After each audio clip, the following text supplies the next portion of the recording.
Hello and welcome to the entire plot of Kingdom of Ash by Sarah J. Maas. I cannot believe this is the first episode of the last book of the series. I feel like I've lived 2 lifetimes since starting with book 1. Today we're specifically going to be covering the 2 epilogues at the beginning of this book, and then we're going to get through chapters 1 through 8. This might be a long episode. There's a lot of information, so I'm just going to kick things off with the first epilogue, which is titled The Prince, and this is in Rowan's POV. We just learn here that he has been searching for Aelin for months, and it's absolutely driving him insane, but thankfully he does have some of the cadre with him as well as a lead, and they're, doing their best to keep him sane. And all we know in this moment, it's a really short chapter, we just learn that he has been sending a message down the bond this entire time, basically letting her know, I will find you. The second epilogue, which is titled The Princess, is in Aelin's POV. A sliver of island in the heart of a mist-veiled river, little more than a smooth slab of rock amid the rapids and falls. That's where they'd put her, stored her, in a stone temple built for some forgotten god. Of course, in this moment, she's also in her iron box, with her iron mask on and in the iron chains, but that gives us a little hint as to where Aelin is.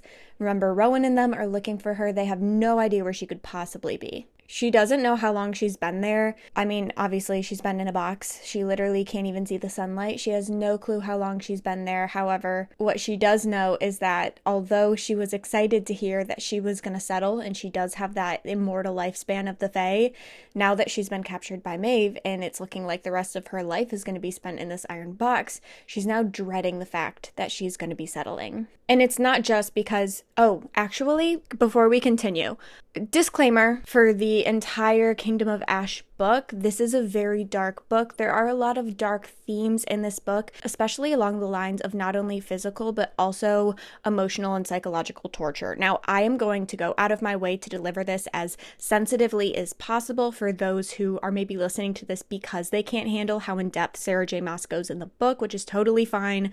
I really struggled to stomach it a lot of the time. However, I don't want to fluff it up to the point where you miss how rough of a situation Aelin is actually in, so I'm going to be towing the line between sensitive but also very straightforward.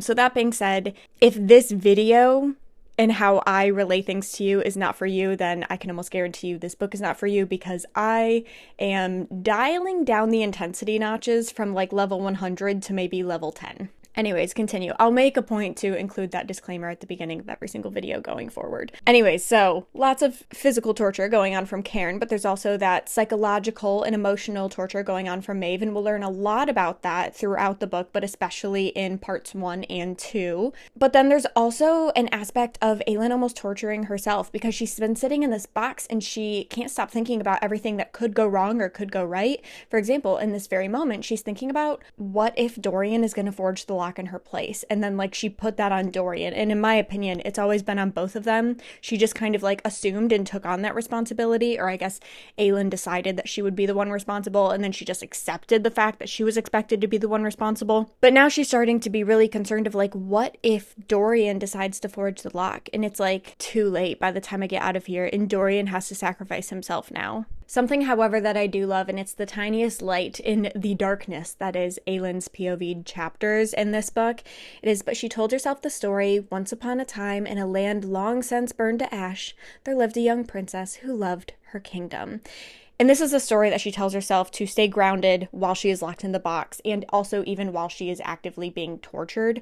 It's basically her story. She is retelling herself the story that Rowan had tattooed on her back before it was completely destroyed by Maeve. We also learn here, this is very important, that while she is being tortured, Fenris is forced to sit on the sidelines in his wolf form and watch. So that is Fenris's punishment, is basically watching the queen that he tried to help be tortured in all these different horrible ways. Now we're going to jump into the main portion of this book. Part 1 is titled Armies and Allies. Okay, I don't know much about war strategies, okay?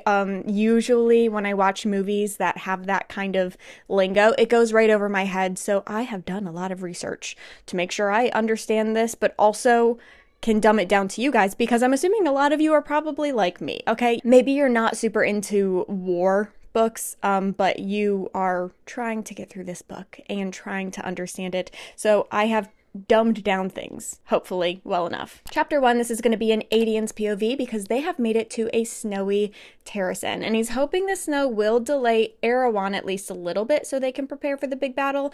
However, having your armies camped out in tents in a brutal northern winter is not really great for morale. So as much as he wants it to delay Erewhon to give them time, he also knows that too much time could actually have the reverse effect and actually hurt everyone around them. Lysandra traveled with them in her snow leopard form because Aelin, or the Lysandra form of Aelin, she has made an excuse. And then she went off, and then Lysandra came back as herself. No one has questioned the fact that they have not seen Lysandra and Aelin in the same room at the same time. So that's working out for them so far. We learned that it has been 2 months now since Aelin was taken, so it's been exactly 2 months since the end of Empire of Storms, and Adian is honestly surprised that no one has even suspected that Lysandra is playing the role of Aelin, because everyone knows that Lysandra is a shapeshifter because they've seen her in her snow leopard form. And also, like I said, no one's been seeing Lysandra and Aelin in the same room despite the fact that they're very close. And then on top of that, no one has seen Aelin use her fire magic in a long time, and I'm sure a lot of people in this freezing cold northern weather would really like a queen of fire maybe to help keep them a little warm. So he is surprised and thanking the stars that no one has noticed yet. Oh, and then another thing, I almost forgot about this. Lysandra, she has a courtesan's mark on her wrist, right? So that's from her time in like Assassin's Blade era, Crown of Midnight, Throne of Glass era at the beginning when she was stuck working as a courtesan, right?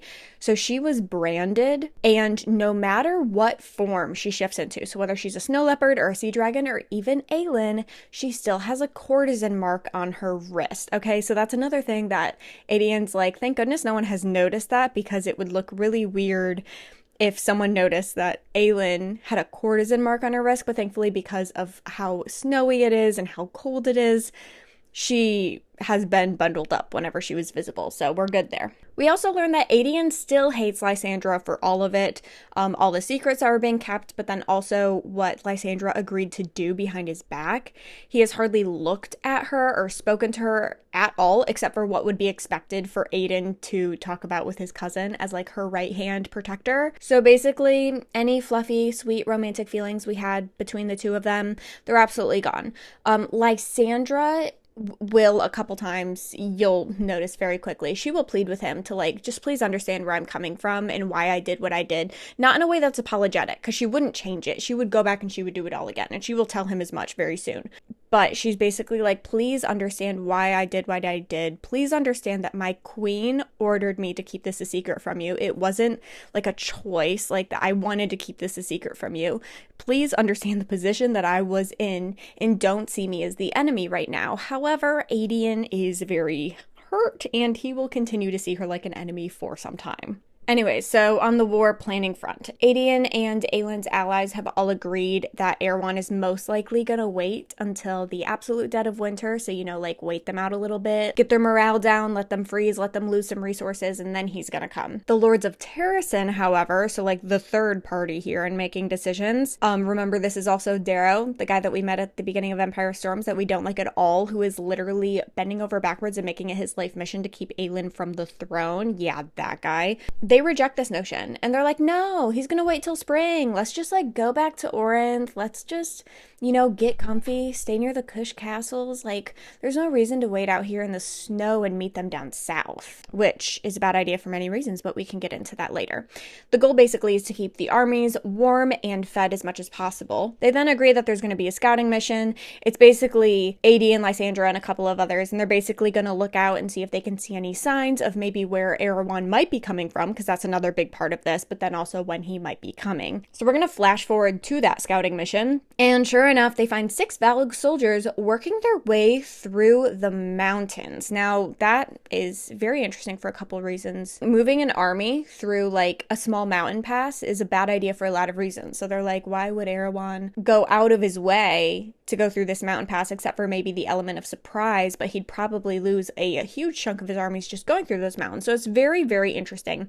However, they find these soldiers in a couple minutes. They've offed all of them except for the sixth. They've captured him. They're going to ask him a couple questions. Flash forward to traveling to the Allsbrook Castle. Okay, remember, Ren Allsbrook was in Heir of Fire as well as Queen of Shadows, and he is also he will be one of the lords of Terrasen. And they're at this castle not only just to, warm up and rest for the night, but also to discuss what they learned from the sixth Velg soldier that they captured. Basically, Erewhon just sent them as scouts to try to find the best path to approach the war, which is why they were going through such an odd and old forgotten pass throughout the mountains. And they're just assuming at this point that they were wondering how big of a hit would their army take trying to go through that small pass. They decide in this moment that he's not going to go through the mountain pass. It just does not make any sense logically. What does make sense logically is him approaching them from the water and coming up from the south. So either one or the other, or probably most likely both. Then conversations shift to,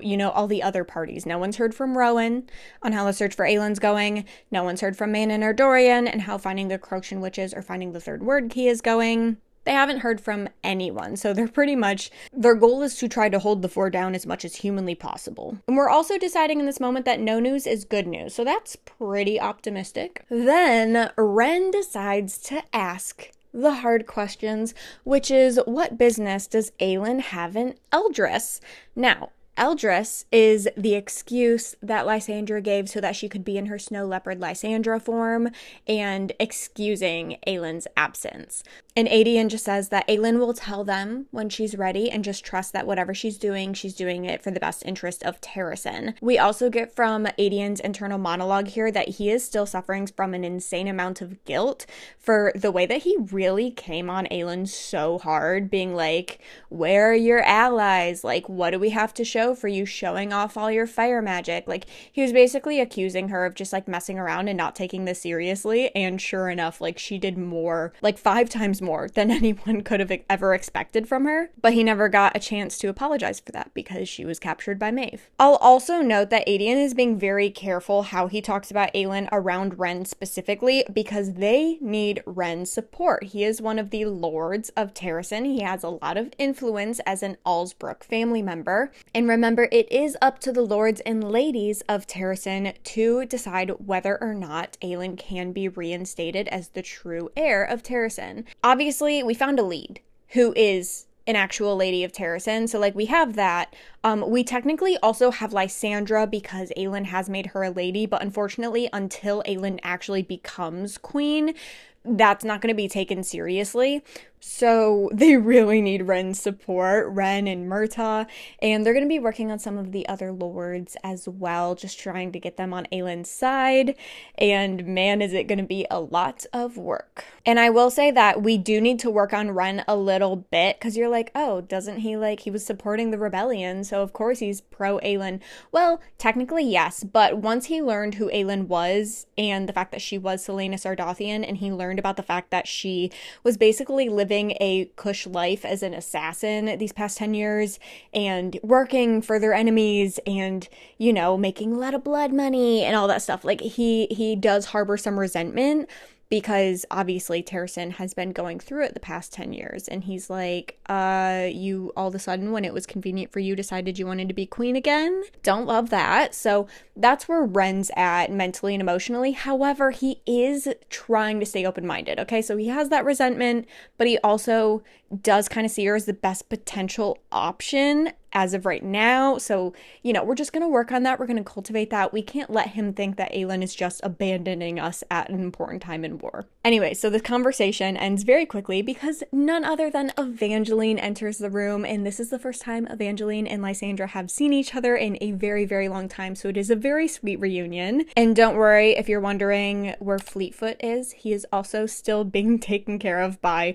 Myrta, and he is also at the Allsbrook Castle. Before Lysandra goes off to spend some more time with Evangeline, Ren, I didn't write down exactly what he says, but he makes a comment that basically alludes to the fact that he recognizes Lysandra as a lady of Terrasen. So that is a good indicator of where Ren is at, I think. Also, there will be a couple hints here and there. It's never outright stated, That might not be true. I think Lysandra kind of mentions in an internal monologue that she's picked up on it, but there's definitely something going on there. Like Ren thinks Lysandra's a pretty girl, okay? And he likes the way that she thinks and talks, and he will often take her side in certain disagreements between her and Adian. So there's just a little hints here and there that Ren kind of has the hots for Lysandra. Lysandra, however, she stays very neutral. She's just very aware of the fact that he thinks that she's pretty and that he seems to like her, but she does not act on it. Anyways, we're going to fast forward to the next day because they are all eating breakfast together in the Ellsbrook Castle when Adian gets a message from Killian, who's basically Adian's like right-hand commander in this battle planning and prep process. That's all you really need to know. But he says that Morath's troops reached Eldris and destroyed the entire city. Okay, if you're like, Eldris, that sounds familiar. Yeah, I mentioned it 5 minutes ago. That's where Lysandra is telling everyone that Aelin is, or Lysandra as Aelin told everyone where she was going to be. And then Killian quickly adds in there last second that Aelin got out just in time before the city was blasted. Okay, so blasts. Interesting. Explosions. What do we know that explodes that we kind of alluded to? Potentially these like witch tower mirrors. Okay, this secret weapon that's been in the works since like Heir of Fire. Technically, it's been in the works since Crown of Midnights when Baba Yellowlegs was there to see the King of Outerland, but we didn't know that until the last book. So technically, these witch mirrors have been in the works that we know of since Crown of Midnight, okay? So Eldris may or may not have just seen those witch towers in a full effect. However, on their way to Eldris, they ran into some of Wendellin's ships. So it's safe to assume these are Gallon ships, and completely destroyed 10 of them. However, the rest broke off north to Terrasen. So not amazing. We just lost 10 ships from Gallon's armada, but you know what? He had a lot. So, you know, in the grand scheme of things, I think we're doing all right. But something really interesting here is that Erewhon's armada did not follow Gallon's up north. So they're hanging down south still for some reason. We just don't know what that is. However, if Erewhon's foot soldiers that were in Eldris decide to start marching north to Terrasen, that's about a 1 week journey on foot. So they decide they're going to finish up their breakfast and head back to the camp and start preparing for these foot soldiers to meet them in Terrasen. Speed would be their ally now, speed and clarity. The lines have to hold, Rowan ordered before they'd parted. Buy us whatever time you can. Adian would make good on that promise. Chapter 2, this is going to be in Elid's POV as she is in an old ancient city just south of Doranel, which is where Maeve is queen over, right? So remember, Elid is part of Aelin's search party, comprised of her, Rowan, Lorcan, and Gavriel. And she's wondering if maybe she should have gone with Manon and Dorian and the 13 on their mission because she is struggling to keep up with the Fae warriors. Mind you, she probably would have also struggled to keep up with the witches, but because they're mostly riding on wyverns, she can just hop on the back of one of the wyverns. Whereas these Fae males, they did get her a horse at one point, but like, she has a limp, okay? So on foot, they're like super powerful, super speed Fae males, and she's just a human girl with a limp. Like, obviously, she's not going to be able to keep up. But like I said, Gavriel did get her a horse so she can keep up with them. And during the times that she actually does need a break to walk, Gavriel has been bracing her ankle. Kind of like how Lorcan used to in Empire of Storms. However, Elide is not talking to Lorcan, okay? She still hates him for the part that he played at the end of Empire of Storms, okay? She is not going to let that man use his magic to bind her ankle. She is not going to talk to him. She's frankly not even really going to acknowledge his existence if she can help it. Rowan, one night, however, cooks up a particular plan and gets his hands on some drunk Fae soldiers. Basically, he jumps a commander who used to serve Maeve, and between his intensity and Lorcan's brutality, the commander spills a bit of information.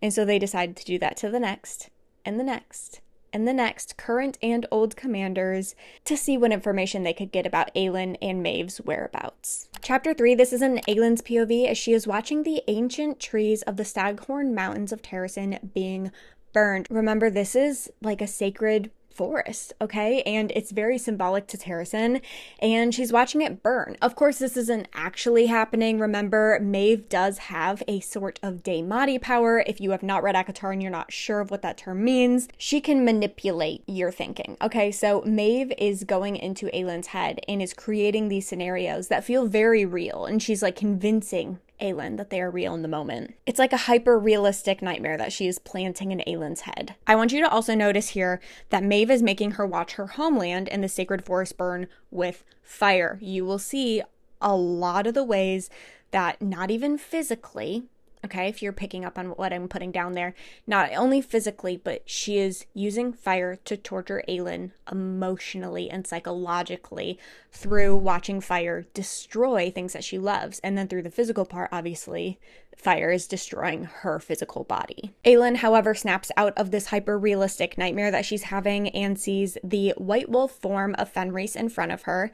And she is on basically this table that Cairn chains her to during their physical torture sessions, and sometimes Maeve will do her like psychological torture sessions on her on that table as well. Also, since we last saw her in the epilogue, she has now gotten these like iron gauntlets on her hand as well. And if you're not familiar with what a gauntlet is, I like to think of like Frozen, right? So when Elsa is in the prison because like Hans has her, right? They put these like little iron things around her fist so that she can't use her magic, right? With her hands. So they're kind of doing that same exact thing to Aelin. So after Aelin wakes up, she remembers, you know, the dream that Maeve gave her about the forest burning. And then she also remembers how Cairn had broken many of her bones before she even went into that dream. However, her bones feel fine now and she's back to normal because she's been healed. This is very hard on her for one of two ways. There are healers that are constantly healing her so that she can withstand more torture, which is horrible. But then there's also an element to this that Maeve is playing into psychologically, where Aelin never knows if a torture session that she just endured was actually in her head or if it actually happened in real life. Because Maeve will sometimes create these fake scenarios in her head where she was tortured. So it's literally, she doesn't know what's real and what's not. I can't even imagine the toll that has to be taking on her. It's honestly just really sadistic stuff. And like I said, I'm trying to lighten this so that, one, I don't get demonetized, and two, so that you don't have to like relive this. But oh my word, it's really intense. Fenris, however, in this moment looks at her and blinks 3 times. This is where we first learn about their nonverbal code that they have, that they've created. It's basically a way they communicate to each other through blinking. So 1 blink means yes, 2 blinks means no, 3 blinks means are you all right or are you okay? 4 blinks means I am here, I am with you, and we'll see that Fenris often blinks at Aelin 4 times to remind her that I am here and I'm with you. And then the 5th and final one, which because of what I just told you, you'll understand why this is so important. This one comes only from Fenris, and he tells her that this is real and you are awake. So that is 5 blinks. So this is how they communicate to each other, because obviously they're not allowed to talk to each other. In this moment, Fenris asks if she's okay, to which she blinks once and responds yes, she's fine. But Fenris responds back with 6 blinks, and you're like, wait, I thought there were only 1 through 5. What's 6? There isn't a 6 blinks, which Aelin takes in this moment for him to be adding a 6th option, which is you're a liar. So he's basically calling her out on, you're not fine. I'm not asking because I'm actually asking. It was a rhetorical question. I can see you're not fine. However, shortly after this little interaction, Cairn re-enters the room to continue now that she is fully healed with another round of torture. That itself is not as important as the fact that in this moment we learn that there is something specific that Maeve wants from Aelin. And Cairn basically is like, just remember, like, this could all be over if you just give Maeve what she wants. And what does Maeve want, you might ask? Maeve wants Aelin to swear the blood oath to her. She'd never let them break her. She'd never swear that blood oath for Terrasen, for her people, who she'd left to endure their own torment for 10 long years. She owed them this much. Deep, deep, deep she went, as if she could outrun what was to come, as if she could hide from it. The hammer flickered in the firelight as it rose over her knee. And the last thing she sees before Cairn strikes with this hammer is Fenris blinking 4 times, reminding her that he is there and he is with her. Chapter 4, this is going to be in Manon's POV as they are searching for the hidden Crocian witches.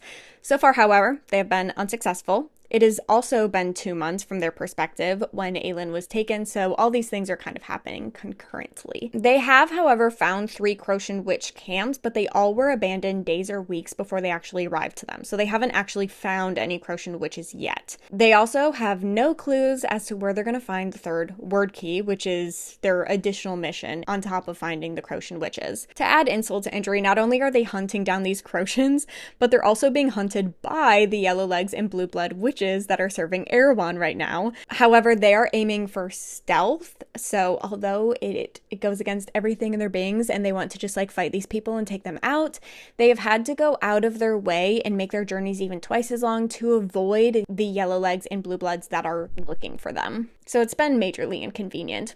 We also learned that Dorian and Manon have disagreed very strongly on priorities. Manon wants to prioritize finding the witches, Dorian wants to prioritize finding that 3rd word key, but for now he decides that he's going to let Manon run the show. He actually gives up very quickly and concedes to Manon very quickly, which is very curious, but have no fear. We're going to find out very, very soon why that is, because we're switching to Dorian's POV one night as the 13 are sleeping and he sneaks away from the camp. None of the witches had questioned why he'd been so easily persuaded to give up the hunt for the 3rd word key. He'd known better than to waste his time arguing, so he'd planned and let Manon believe him to be content in his role to guard them with his magic. So Dorian's been cooking up a scheme, basically. Remember how in Skulls Bay, Aelin summoned Elena using like some word keys and something that belonged to her, the Eye of Elena? Well, Dorian remembered exactly what Aelin did and the exact word marks she used, and he has Gavin's sword Damaris, so he is gonna summon Gavin himself while he is waiting for Gavin to arrive, because, you know, he has to request for Gavin to come to him and wait for Gavin to respond. We learned 2 main things from his inner monologue. Basically, his magic has manifested into literally basically every form of magic there is. Every element from ice to fire to wind and even death, like Lorcan, okay, he can tap into, okay? And surprisingly, death comes easiest to him and he can tap into it easiest, which is very interesting and very surprising. But he feels like it makes him no better than his father. And it makes him feel like a part of him might still be Valg, because Valg have a very, very dark magic, and he now has a very, very dark magic that he did not experience before he was Valg for a little bit. So to him, he's seeing a correlation there that he does not like. The second thing is we learn that he fully plans to sacrifice himself in Aelin's place to forge the lock, specifically because he thinks that she has more to lose than he does. All he had was an unmarked grave for a healer no one would remember, a broken empire, and a shattered castle. There's a lot to dive into there. We just learned a lot about where Dorian is mentally and emotionally, and it's honestly very disturbing. It's very dark, but Gavin has arrived, so we're gonna have to jump back to that later. Basically, Dorian jumps straight to the chase, which is, where can I find the 3rd word key? Gavin, however, won't help. He tries to act in this moment like he can't help, but he can. He's just choosing not to, because once this lock is forged, remember, his mate Elena is going to cease to exist in the afterlife. So they currently are existing in an afterlife together. But the second the lock is forged, Elena's going to disappear. So it's easy to think like Elena was horrible in doing what she did and Gavin just happened to be there. But now like Gavin is no better, because he is now putting everyone in the globe at risk just because he wants to have an eternity with the love of his life, which is understandable. But in my opinion, I will stand for no slander other than the fact that Gavin is just as bad as Elena. If we can't cut Elena slack, we can't cut Gavin any slack either. That's all I'm saying. Gavin also reveals that he doesn't want Dorian to be the one to forge the lock, because Dorian doesn't have an heir, and Dorian is the only rightful person who can run Adarlan, except for maybe Hullen. But remember, Hullen is his little brother who's like a little demon child, okay? So we do not want him becoming the king. And if Dorian sacrifices himself, then there's going to be no good kings to rule over Adarlan, and Adarlan is Gavin's pride and joy. So it makes sense that he's like, not only would the pride of my life fall to ruin, as if it hasn't already, kind of low-key, but also I'd be losing the love of my life. So like, no, I'm not going to help you. Dorian points out, however, that Elena was willing to help Aelin, and her eternity is the one in question, so maybe he needs to get his act together. Gavin then tells him, after, it took a good bit of convincing, but he finally concedes and says that he can find the final and third word key in Morath, but he's not ready yet and should wait. However, he gives him a little hint here and says, Damaris, my sword that you hold, it will give you the power to discern truth. We actually technically learn this at the end of Empire of Storms. We're not exactly sure how it helps us discern truth from lies quite yet, but we do know that it does. Dorian has one last question, however. He asks Gavin, am I human? What is Dorian actually asking here? That's a great question. Dorian's not Fae. Or at least we don't think he is. But he has a really strong, insane, powerful magic and raw magic. Is it possible that Dorian could have an immortal lifespan? Think about the implications of that, of Dorian having an immortal lifespan. Who all does that affect? What all does that affect? Gavin's only response, however, is, I am not the person who can answer that. And then he vanishes. Chapter 5, let's jump to Lorcan's POV because it is many, many days later, as well as they have worked through many of the Doranel commanders to get some information. And sure enough, like with the first guy, they get some information. However, every single commander is contradicting the other. So they don't know what to believe. And they don't even know if any of the one things that they've heard is actually the truth. Basically, they've heard Doranel as well as literally every other single stinking place. It would make sense for her to actually have Aelin and Doranel because that is where she is at her strongest. But it would also be impossible for Aelin to be in Doranel without anyone knowing that she's there. There would at least be some rumors of it, okay? We'd be hearing more than just one person say Doranel. So they all have a team huddle, and they basically discuss all the possibilities of where she could be based off of what the commanders have told them. And Rowan decides that he wants to look at Acadia, which is a neighboring kingdom that has very, very strong ties with Maeve and could potentially be a good place to harbor Aelin. So they decide they're going to start in that direction when Lorcan starts a conversation with Alid. And he does kind of start this conversation because she thought they should go to Doranel, but it wasn't the closest option. So that's why they're heading to Acadia first. But he uses the fact that she had an opinion that they went against is a conversation starter, which is an interesting way to go about that, but that's none of my business. And he just continues to apologize. He has tried to apologize multiple times, and he just takes this moment to be like, Alid, I can't tell you how sorry I am. I couldn't be sorry enough. I couldn't possibly be more sorry than I already am. And he didn't want any of this to happen. He wants Aelin back just as much as she does. Alid, however, shares that she just can't get the image of him crawling after Maeve out of his head because, how pathetic was that? He then is shocked because he says he wasn't actually crawling towards Maeve at all. She must be thinking about when he crawled towards Aelin. So he is claiming that when he crawled through the sand to Maeve, he wasn't actually crawling after Maeve. He was crawling after the iron box that they had Aelin in because of his regrets, and he didn't want Aelin to suffer the fate that Maeve had in store for her. Alid is going to process this for a while. So she doesn't really leave him with anything there. She doesn't really respond. She doesn't comment on anything. She just kind of, puts this information in her back pocket. And she's gonna sit with it for a little bit. Now we're gonna jump to Rowan's POV because he is having a dream, okay?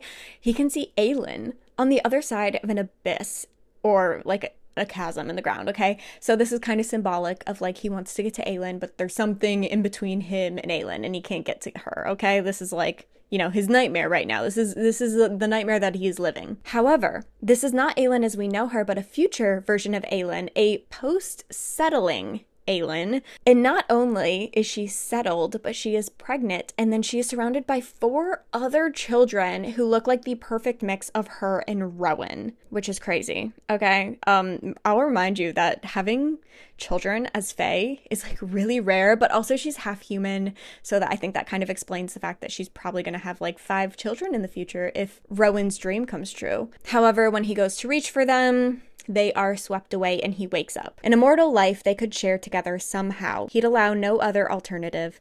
Rowan silently swore it to the stars. and he could have sworn that the Lord of the North flickered in response. And remember, the Lord of the North is the constellation that always points to Terrasen. Chapter 6, Kale's POV, as he and Yrene and their hodgepodge of allies that they collected during Tower of Dawn are on their way to Terrasen. And if you're wondering why in the world it is taking them so stinking long, first off, we're starting from like the absolute southernmost continent and trying to go to the absolute northernmost continent, so that does play a big part. However, they also could not afford to run into Erewhon's troops on the way, so they have been going like the long way around to avoid running into anyone. At this very moment, however, we are parallel to Aderlin, so they decide that they're going to send 2 Ruck Riders as scouts to see what info they can glean about what's going on in Aderlin. Now let's jump to Nesrin's POV, as she is one of those 2 Ruck Rider scouts. It's actually her and Sartok, and they basically fly into Aderlin and get right over Fenharrow, which they realize is in utter ruins and completely burned down. Okay, burned again. Notice how fire is being used to instill fear in the people of the continent. However, they do see 6 Valg foot soldiers checking for survivors, and they decide they're going to pay them a quick visit. Now let's jump to Yrene's POV, as she is having a quick conversation with Hafiza, the healer on high, to check on all of their healing supplies, make sure that everything's where it should be. But then this is the crazy part. It says she didn't tell the healer on high that she wasn't entirely sure how much longer she'd be a help. Not yet. Hadn't whispered a word of that doubt to anyone, even Kale. Yrene's hand drifted across her abdomen and lingered. So, yeah, I think we all know what that means. And if you don't worry, we'll spell it out for you very soon when Sarah J. Maas decides to spell it out. Chapter 7, we're in Dorian's POV as he is brainstorming how he's going to get to Morath to find the final word key.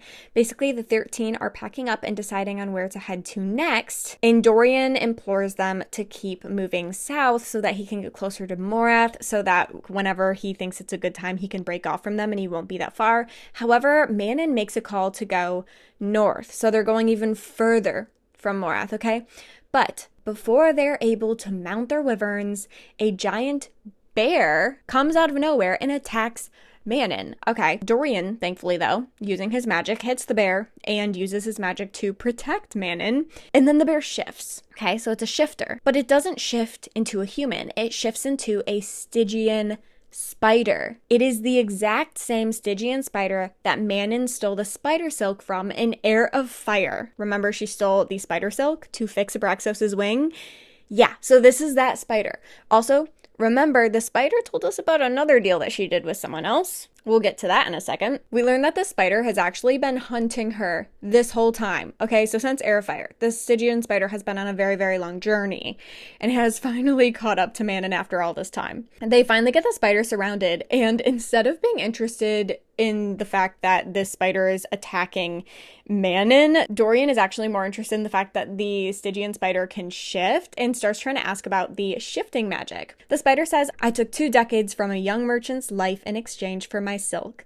The gift of his shifting flowed through his life force, some of it at least." Okay, so remember, we talked about this back in Heir of Fire, and then when we met Falcon in Tower of Dawn, okay? In Heir of Fire, when Manon cheats that spider out of her spider silk, she mentions that there was a merchant who traded 2 decades of his life for the spider silk, okay? And then we learn in Tower of Dawn, we meet a shifter who traded 2 decades of his life for the spider silk. So Manon and Falcon did the same exact deal with the same exact spider. Now I'll remind you, what is Falcon's mission that he was honing in on in Tower of Dawn, specifically regarding the deal that he made? He wanted to find and kill that spider so he could get the 2 decades back of his life. So the spider that Falcon is looking for is here now with Manon and Dorian, okay? Very, very cool. Very, very interesting. Moving on. Manon is about to kill the spider when the spider, out of like self-preservation, speaks up and says, "Hey, I know you've been hunting Crocian witches, and I just want to tell you that 50 miles south of here, there is a camp of Crocian witches." Dorian says that they should take her as prisoner so that she can lead them to this camp, and then they can decide her fate there. Manon just wants to end the spider's life now. However, Dorian wants to learn a bit more about her ability to shift, okay?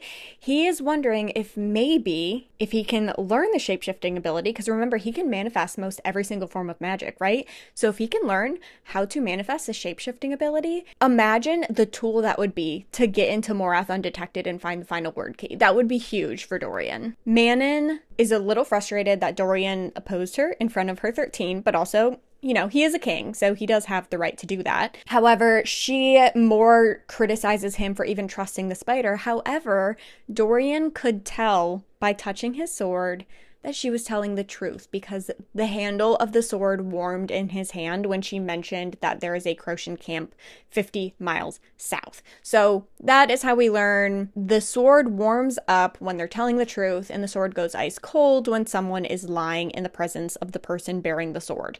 So that's basically the big secret of Damaris. So we begin our journey to find these Crocian witches in this camp that's apparently 50 miles south.